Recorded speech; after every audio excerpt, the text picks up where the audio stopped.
माघ मास महात्म 16वां अध्याय। कार्तवीर कहने लगा कि हे भगवान, वह राक्षस कौन था और कांचन मालिनी कौन थी? उसने अपना धर्म कैसे दिया और उनका साथ क्या हुआ?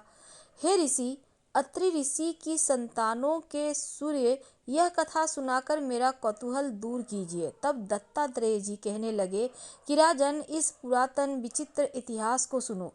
कांचन मालिनी नाम की एक सुंदर अप्सरा थी, जो माघ मास में प्रयाग में स्नान करके कैलाश पर जा रही थी। तब उसको मार्ग में जाते हुए हिमालय के कुंज से एक धीर राक्षस ने देखा।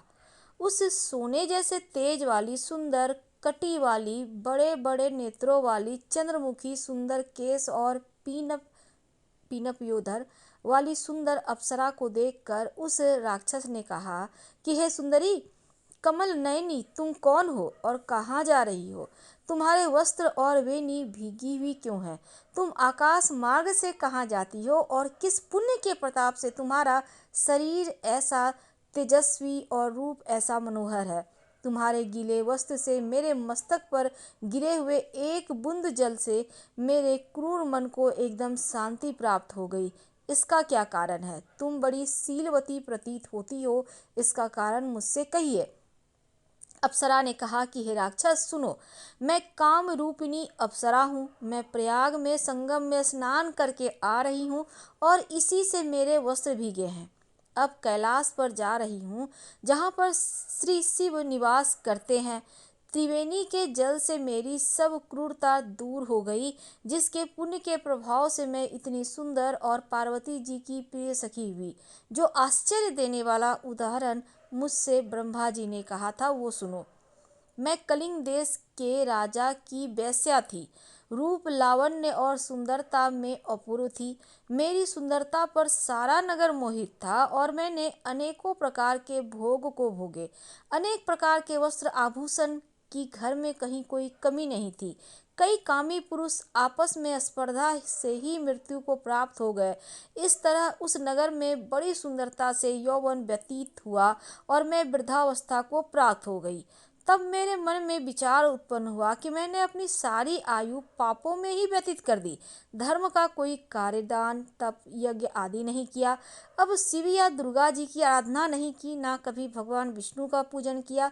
इस प्रकार अशांत चित्त से मैंने एक ब्राह्मण की शरण ली, जो वेदों का ज्ञाता और ब्रह्मनिष्ठ था।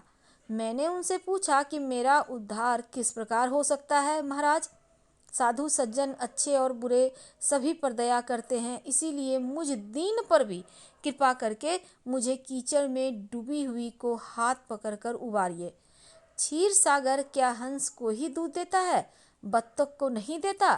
तब वह ब्राह्मण, राजा का पुरोहित, इन सब बातों को सुनकर मुझ पर दया करके कहने लगा कि तू ब्रह्मा के क्षेत्र प्रयाग में जाकर माघ मास में त्रिवेणी संगम में स्नान कर, परंतु मन में अशुभ क्रिया का विचार मत करना।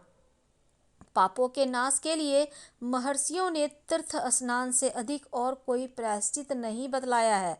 प्रयाग में स्नान करने से तू अवश्य पवित्र होकर स्वर्ग को जाएगी। हे भामिनी, पुराने समय में गौतम ऋषि की स्त्री को देखकर इंद्र ने काम के वशीभूत होकर कपट वेश में उनसे भोग किया था। इसीलिए ऋषि द्वारा श्राप दिया गया और उसका शरीर अत्यंत लज्जायुक्त हजारों भगों वाला हो गया। तब इंद्र नीचे मुँह करके अपने पाप कर्म की बुराई करने लगा।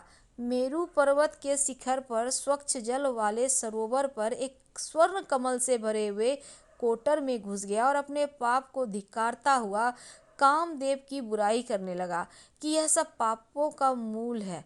इसके ही वशीभूत होकर मनुष्य नरक में जाते हैं और अपने धर्म, कीर्ति, यश, धैर्य का नाश करते हैं। इंद्र ऐसा सोच ही रहा था कि इंद्र के बिना सारा देवलोक शोभाहीन हो गया। तब देवता, गंधर्व, किन्नर, लोकपाल, इंद्राणी के सहित बृहस्पति जी से जाकर पूछने लगे कि महाराज, इंद्र के ना रहने से स्वर्ग ऐसा शोभाहीन हो गया है जैसे सतपुत्र के बिना श्रेष्ठ कुल। इसीलिए स्वर्ग की शोभा के लिए कोई क्रिया सोचिए। इस विषय में देर नहीं लगानी चाहिए। तब बृहस्पति जी कहने लगे कि इंद्र ने बिना सोचे विचारे जो कर्म किया है उसका फल भोग रहा है, सो वह कहाँ है, मैं यह सब जानता हूँ। फिर गुरुजी ने सबको साथ लेकर स्वर्ण कमलों से युक्त बड़े सरोवर में इंद्र को देखा, जिसका मुख मलिन और आंखें बंद थी। तब इंद्र ने बृहस्पति जी के चरणों को पकड़कर कहा कि इस पाप से उद्धार करके आप मेरी रक्षा कीजिए। तब बृहस्पति देव ने इंद्र से कहा कि प्रयाग में स्नान करने से ही तुम पाप मुक्त हो जाओगे। तब इंद्र सहित सबने प्रयाग में जाकर संगम में स्नान किया और त्रिवेणी स्नान से इंद्र पाप मुक्त हो गए। तब बृहस्पति जी ने इंद्र को वरदान दिया कि तुम्हारे शरीर में जितने भग हैं सब नेत्र हो जाएं। तब इंद्र ब्राह्मण के वर से 1000 नेत्रों से ऐसा सुशोभित हुआ जैसे मान सरोवर में कमल शोभायमान होता है। तो माघ मास महात्मा 16वां अध्याय समाप्त हुआ। कल हम आपसे 17वें अध्याय के साथ जुड़ेंगे। अभी आपसे विदा लेते हैं। पसंद आए तो लाइक कर सब्सक्राइब करें, अपनों से शेयर करें, कमेंट करें। हर हर महादेव। धन्यवाद।